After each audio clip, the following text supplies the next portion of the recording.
My loving husband was diagnosed with terminal cancer, and to cope with the sorrow, I threw myself into my work. One day, a man claiming to be a lawyer approached me.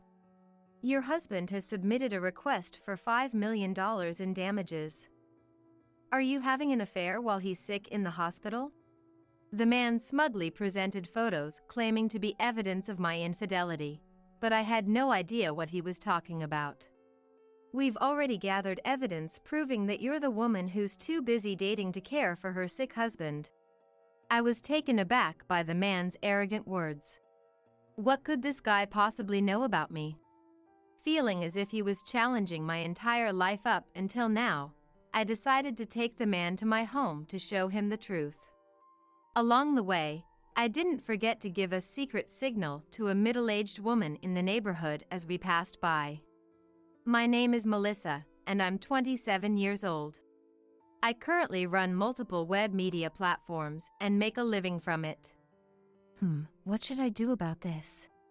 Sitting in my living room, I mutter to myself as I stare at the computer screen filled with text. "Melissa, let's take a break."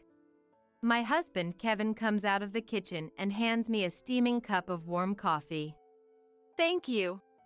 I smile at my partner, who sits beside me as I accept the coffee. Kevin is not just my husband, he's also my work partner. I've always loved writing, so I started as a web writer during college. But I hit a wall after just a few months since I began without any experience. A friend told me, "I know someone else who's into web writing like you," and introduced me to a man. That man would later become my husband, Kevin. Kevin also loved writing, and he'd been a writer longer than I had. So he taught me various things, from writing skills to how to get work. Initially, we were just good work colleagues, but as we spent more time together, our relationship gradually turned sweet. Before we knew it, we became indispensable to each other, transitioning from good work colleagues to beloved partners. After graduating from college, we went into business independently as web writers, and together we started to run and operate web media platforms. As our work progressed smoothly, our relationship evolved from beloved partners to one-of-a-kind family. Now, as a married couple, we mostly work from home and are always together, both for work and in our private life. When I tell this to my friends, they're surprised and ask, "Don't you get tired of being together all the time?" But whether it's because we're on the same wavelength or something else, we actually find it quite comfortable.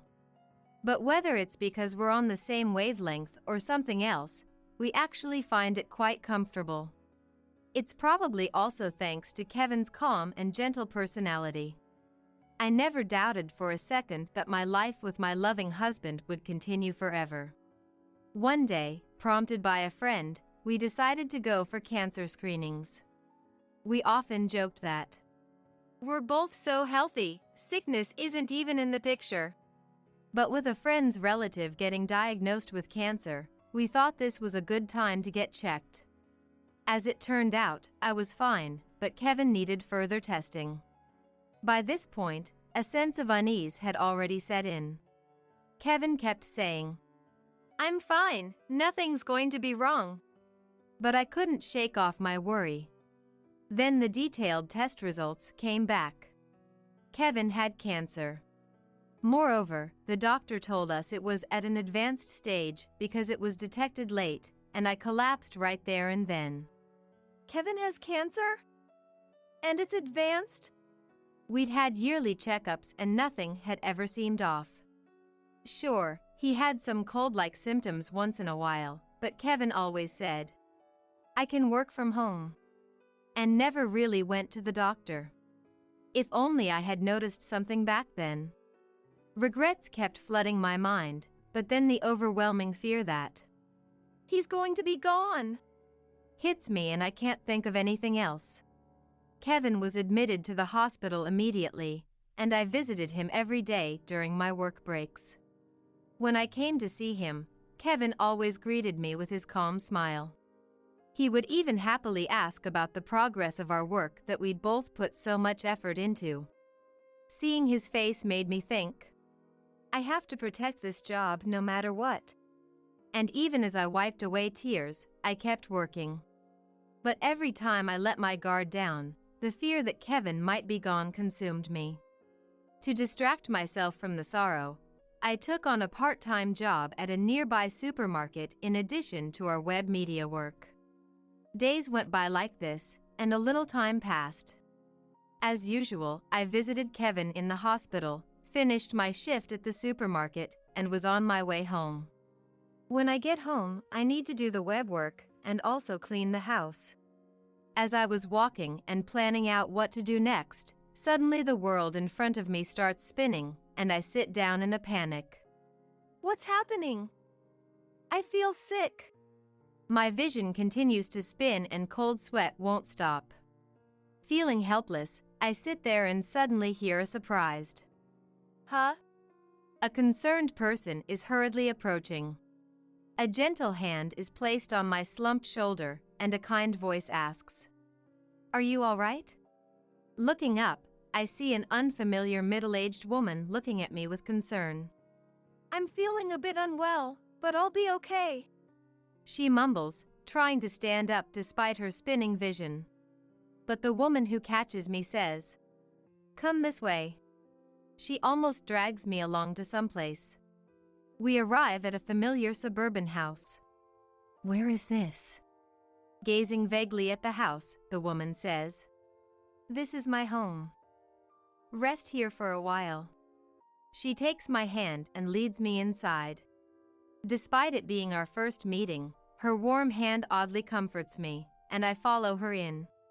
We sit in the living room, sipping water, and then she encourages me to lie down on the sofa. Even as I close my eyes and take a deep breath, she wets a towel in cold water, wrings it out, and places it on my forehead. She also covers me with a blanket. A little while later, my vision stabilizes and my sweating stops. Slowly sitting up from the sofa, I face the concerned woman and ask, "Can I move now?" I say thank you, and then add, "By the way, I realize I never introduced myself. Sorry about that." Upon hearing this, the woman smiles with relief and introduces herself as well. Her name appears to be Laura, and she lives here with her husband. I begin to say, "I also have a husband." But an image of Kevin lying in bed interrupts me. Noticing my hesitation, Laura says, "It's okay if it's hard to talk about it," and asks why I was sitting on the side of the road. "Actually, my husband is sick."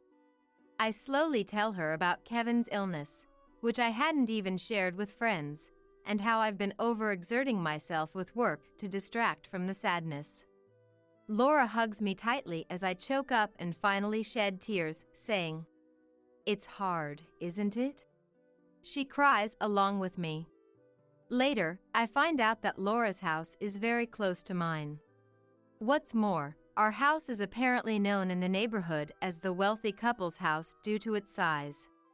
Chuckling to myself, I suddenly remember.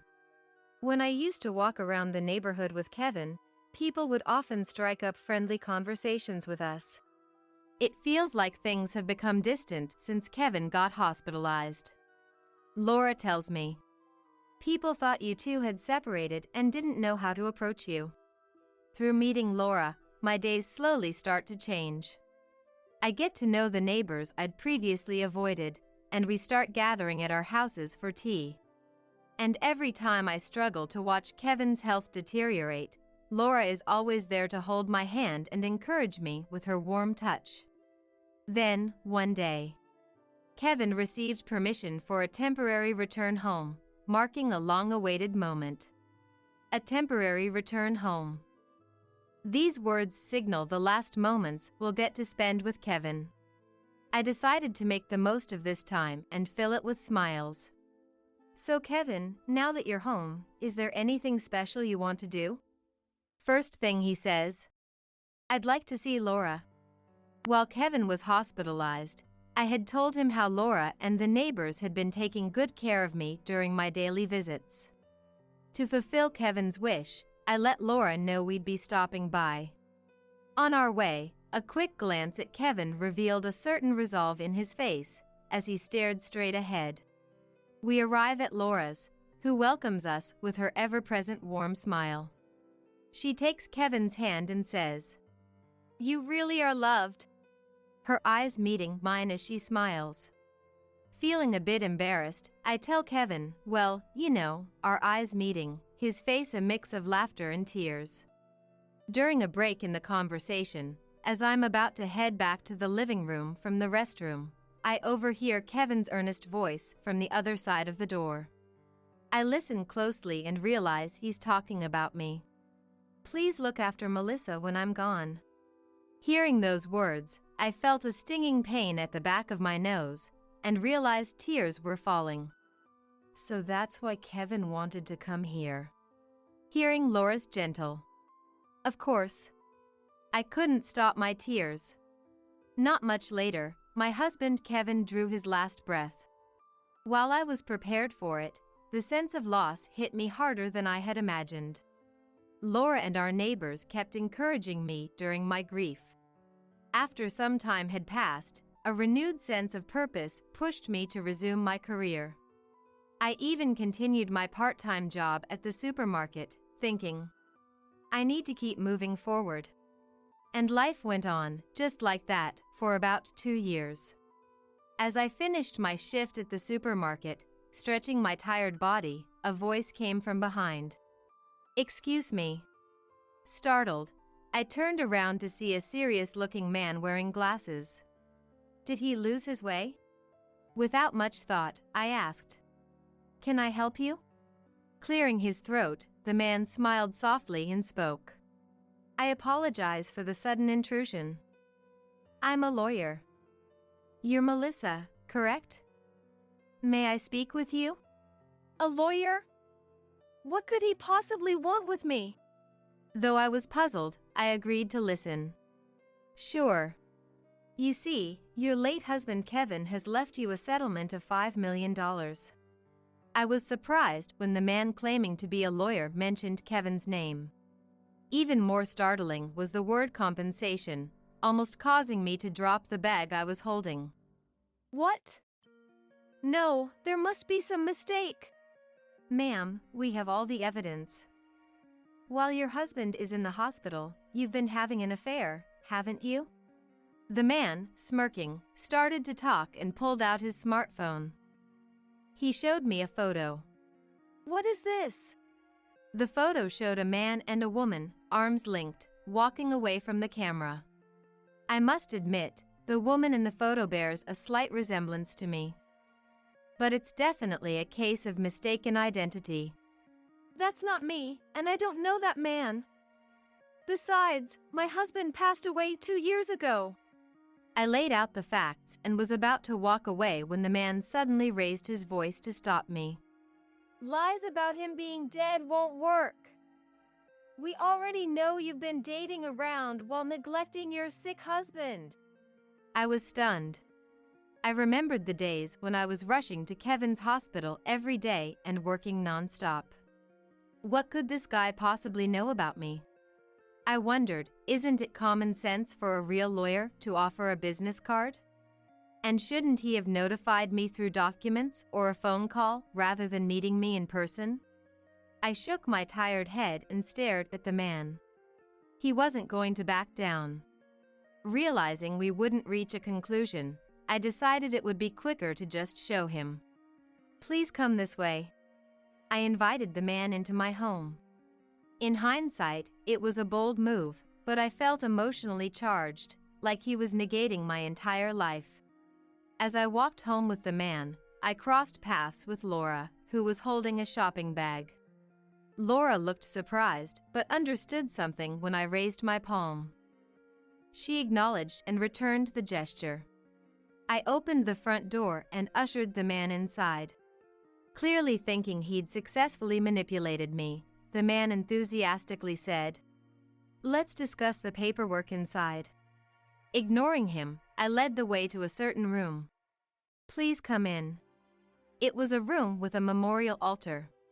Pictures of a smiling Kevin, back when he was healthy, were displayed on it. "Wait, he really is dead?" "My husband is no longer in this world. So your claim for compensation is simply impossible." Internally, she adds, "He would never have done such a thing, even if he were alive." Noticing a man claiming to be a lawyer out of the corner of his eye, he mutters under his breath with a pale face, "That's not what I heard. This can't be right." He then casually pulls out his mobile phone to check something. I subtly peek at the screen of the mobile phone from behind, and there I see a photo of a vibrant Kevin, taken before his battle with illness. What's the meaning of this? The fact that this man has a photo of her loved one unnerves her, and she speaks in a low voice. The man starts talking hastily, as if making an excuse. According to him, he purchased information about her and Kevin, who were known as a wealthy couple in the neighborhood, from a man claiming to be an informant. His intention was to scam them. The information said, the husband of the wealthy couple is in the hospital. The wife is emotionally vulnerable. Moreover, the informant had tried to squeeze more money out of the man by feeding him a lie that your wife is cheating on you, even providing fake evidence photos to back up the claim. "I had no idea he was dead. That guy tricked me." The irony of the scammer himself being scammed leaves her sighing in disbelief. Then, the man who had been mumbling to himself stands up straight and looks at her with a creepy smile, saying, "Well, if I'm caught, I'm caught." A shiver runs down her spine, and she breaks into a cold sweat. Just as the man takes a step toward her. The sound of hurried footsteps comes from the entrance, and a moment later, several officers burst in, shouting, "Police!" The tension she'd been unconsciously holding releases, and she collapses on the spot. Thank God, they made it in time. She thinks back to the moment when she crossed paths with Laura on the street a few minutes earlier. In reality, the hand she'd raised to Laura wasn't just a simple greeting. After Kevin's death, Laura taught me the SOS hand signal, simply a raised palm with a clenched thumb, saying, "Even without words, you can say help me." Betting that the signal would get through, I used it. Probably understanding my SOS, Laura must have called the police. Staring at Kevin's photo on the altar, I silently apologize in my heart. "I'm sorry for putting you in harm's way." In the photo, Kevin seems to be smiling, as if to say, "It can't be helped." The arrested man, upon questioning, turns out to have committed multiple frauds before and will likely serve a fairly long prison sentence. I also heard that the notorious informant has been caught. A few days later, when I visited Laura's place with a thank you gift, she scolded me. "You shouldn't let a suspicious man into your house." Laura had noticed my SOS and was going to intervene but decided it was better to let the police handle it. Then, she gently taps me on the head, as if to imprint her words. "Kevin asked me to look out for you, so please don't do anything dangerous from now on." At those words, tears well up in my eyes. Ever since then, I've been living happy days, helped by Laura and the folks in the neighborhood. Today, I put my hands together in front of the photo of Kevin on the altar. Even in a world without you, there are plenty of people who help me. You can rest easy. I whisper to myself. When I gently open my eyes, there's a comforting smile that seems to watch over me. Smiling back, I say, "All right, let's get to work today," and stand up with enthusiasm. So, Mom, you secretly helped with Walter's study abroad expenses without telling me, huh? Did you really support him expecting something in return with that little money, planning to rely on Walter instead of us for your old age? I don't understand how my son Hugo knows about the secret support, but I have no intention of depending on my grandson Walter for my future living.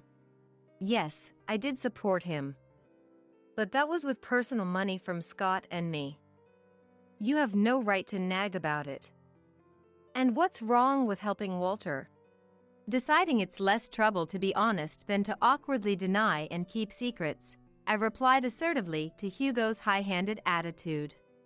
People can say whatever they want, but Walter is about to get married soon. After the wedding, he'll be living with us, so relying on Walter would be futile. Never did I imagine hearing about my beloved Walter's wedding in such a manner, and not even directly from him but through Hugo, of all people, mixing various emotions into a complex feeling. Yet, seeing Walter getting married is a joyous occasion for me, who has watched him grow up since he was little. Walter is at that age already. When is the wedding? Mom, even if Walter invites you to the wedding, you better not come. You'll be in the way. To be treated as a nuisance by Hugo, my own son, makes me wonder if he even remembers how much I've raised him. Being treated so much as a nuisance made me suspect if there really was a reason he didn't want me at the wedding. All right, I won't go even if Walter invites me. At that point, I decided to accept Hugo's assertion for the time being and see how things would unfold. And then, on the day of the wedding, I was visiting the venue wearing a dress passed down from my mother. Christiana, I've brought the newsletter. On a weekday afternoon, enjoying my usual lunchtime variety show, my neighbor came over, calling out my name loudly, to deliver the neighborhood newsletter. After a brief chat for about 10 minutes, I mentioned I was boiling water, effectively ending the conversation so it wouldn't drag on. This is because, during this time slot, the lunchtime variety show always has interesting segments on air. Today's feature was Grandchildren and Grandmothers Special. The segment explored the secrets behind the close relationships between grandchildren and their grandmothers. My name is Christiana, and I too have a lovely grandchild. In my 20s, when my husband Scott and I were blessed with 2 sons, I worked while raising them.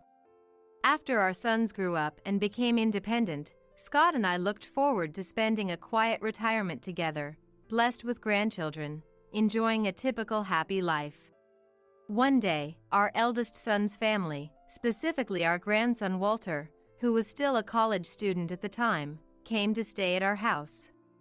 He wanted to spend his summer vacation here to concentrate on his studies. Walter, who had been close to Scott and me since he was little, treated us the same way even as a college student. We were delighted by this. That evening, I made Walter's favorite dish from when he was little, my special fried chicken. Seeing his adorable smile, reminiscent of when he was in elementary school, naturally made both Scott and me smile. After dinner, while watching TV, Walter, with a serious look on his face, said he wanted to talk to us about something. It was about studying abroad. Hugo's family, my son and his wife, aren't exactly wealthy. It's not that they don't have money, but Hugo seems to have a significant resistance to spending money. Walter was able to go to college thanks to his own efforts, having seen his parents' financial attitudes. Walter must have suppressed his desire to study abroad, considering his parents' situation. However, as discussions about studying abroad became more serious at university, he found it difficult to talk to his parents about it and came to us for advice. I want to study abroad for my education, but I can't talk to my parents about it. So, I came to ask you Granny and Grandpa for advice. Walter's concern seemed more serious than we imagined, and looking at the study abroad materials he handed us, it was indeed a matter that couldn't easily be discussed with Hugo. Hugo is quite the frugal one, going so far as to say if Walter can't get a scholarship for college, he shouldn't go at all. Still, unable to give up on college, Walter managed to go by combining scholarships and the savings he had secretly amassed from part-time jobs since high school. However, the amount needed this time was beyond what he could handle on his own.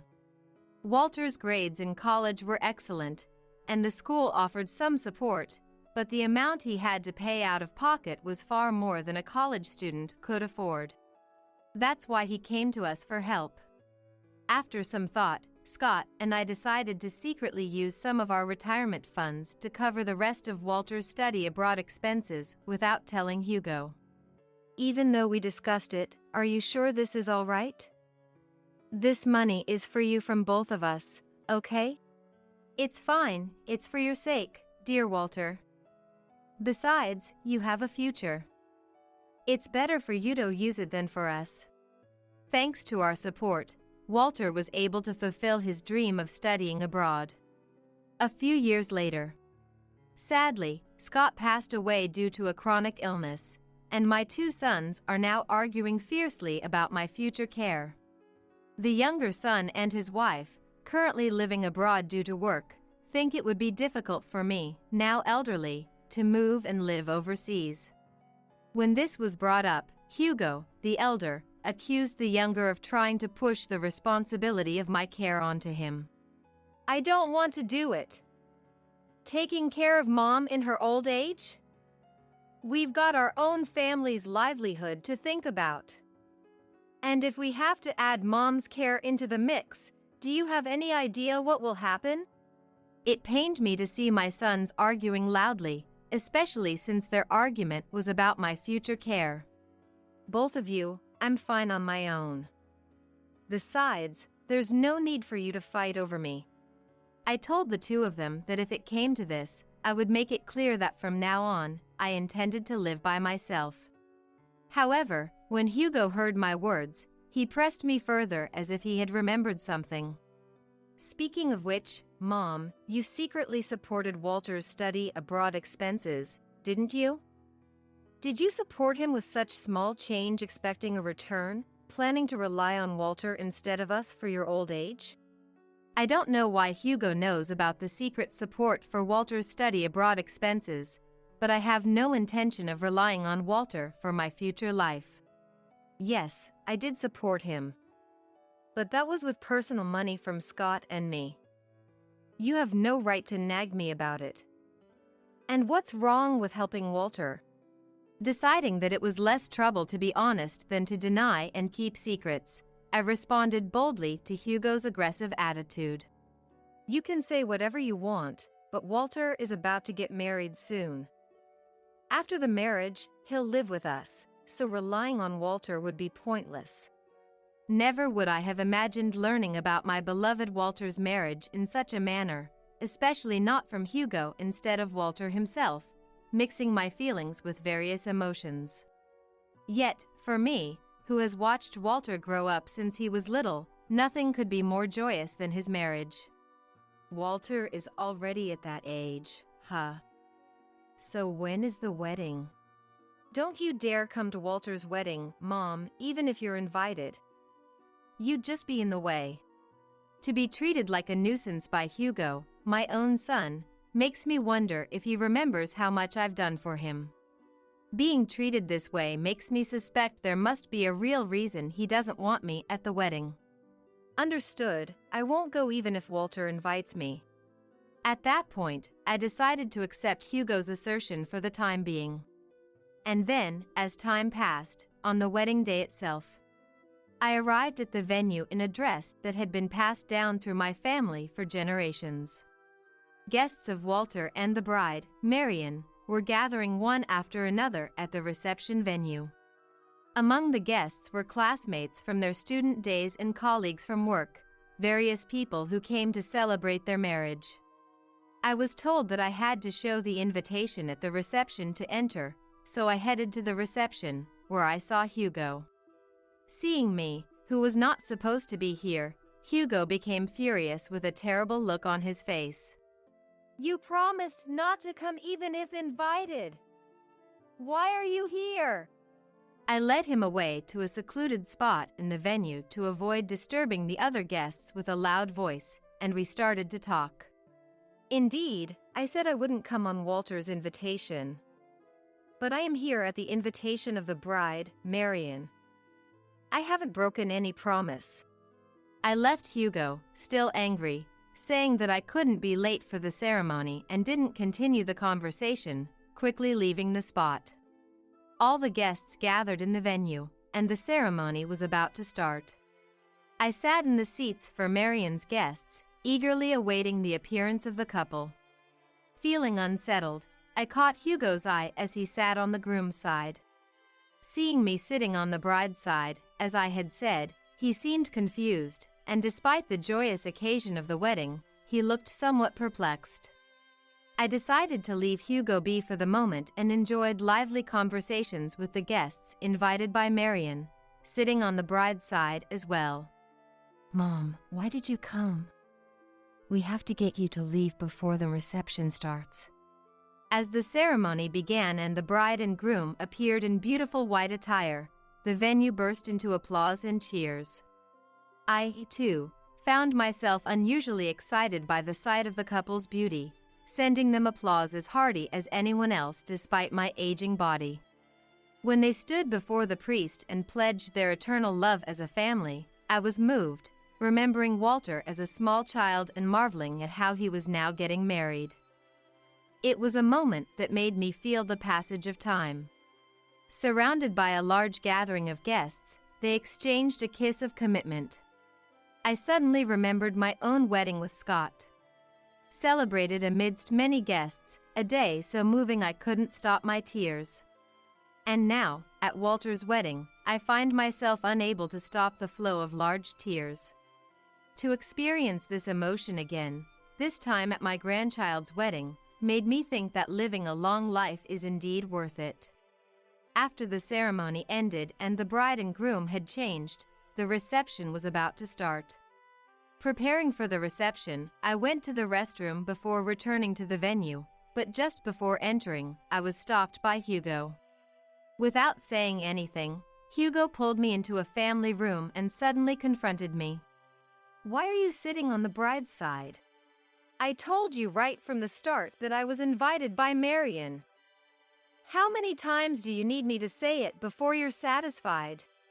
Our loud argument seemed to be heard outside as Walter came into the room, knocking on the door. He stepped between us, calming an angry Hugo, and I explained the situation to him. Seeing Walter enter, and a few seconds after him, Marian joined as well. Walter and Marian, understanding everything, slowly and methodically explained to a calmed Hugo why I was there and why I was invited by the bride, sitting us down on the sofa.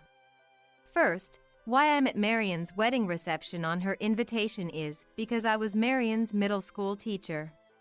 During her middle school years, Marian was going through a sensitive period, struggling with friendships and sometimes unable to attend school. As her teacher and as an individual, I was concerned for her.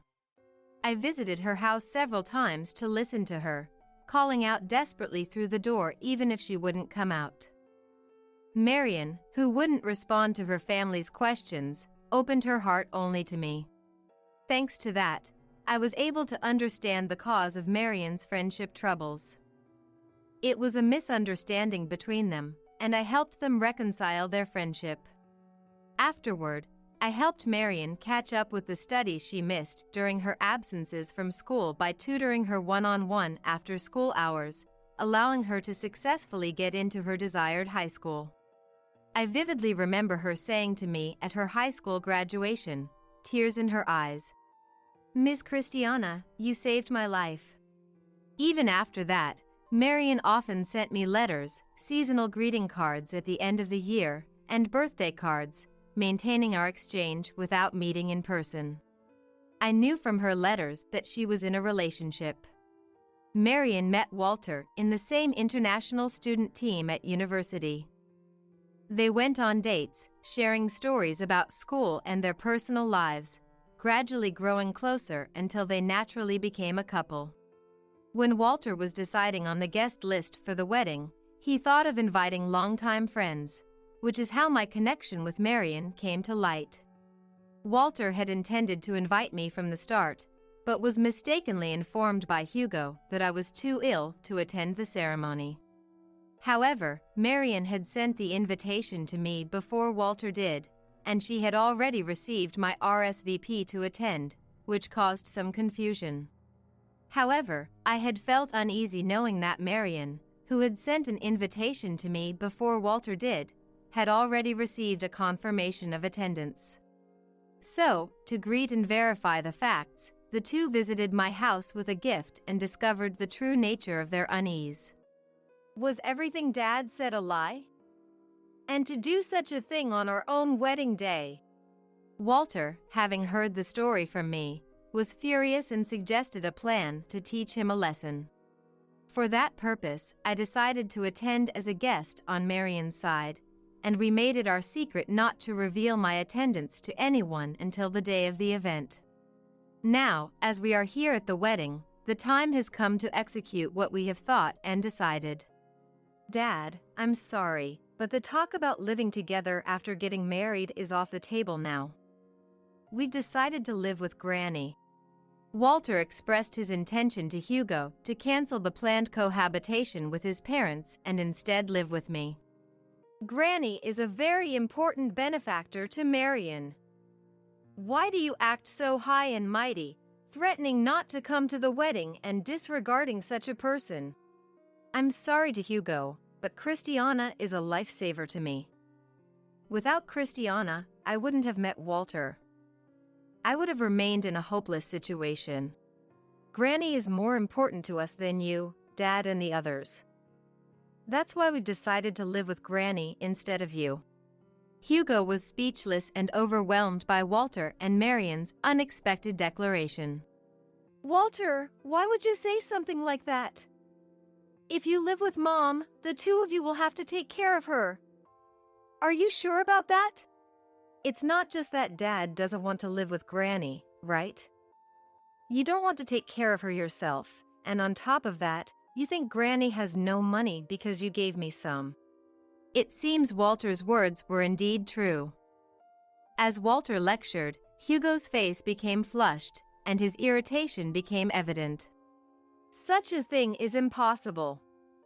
Me, your father, to suggest that I live relying on you guys. No, Dad, that's exactly what's happening right now. I can't live with someone like that, and I don't want to. I don't want our happy marital life to be intruded upon by someone like you, Dad. We choose Ms. Christiana, who is more of a benefactor to us than Hugo. Hugo, with a selfish mindset of not wanting to lower his current standard of living, attempted to persuade Walter and the others. In reality, Walter and Marion had secured jobs at a foreign corporation through connections made while studying abroad. The foreign corporation offered very good salaries. After getting married, they planned to live in a spacious high-rise apartment in the city center and eventually build a large house back in their hometown. The reason Hugo and his spouse were so eager to live with Walter's family was targeted at these assets. Walter believed it was natural for a son to take care of his parents, but if a father couldn't do the same for his own parents, he declared he wouldn't take care of Dad either. I'm sorry. Walter, my bad. So please, don't abandon me. Mom, I'm sorry. I was a fool. It was all my fault. I apologize. It seems Hugo realized from the strong feelings of Walter's family. Family must be cherished. If not, one will be abandoned by their own family and will not be able to lead a decent life. Feeling this, being made to realize this, Hugo desperately apologized to me and Walter.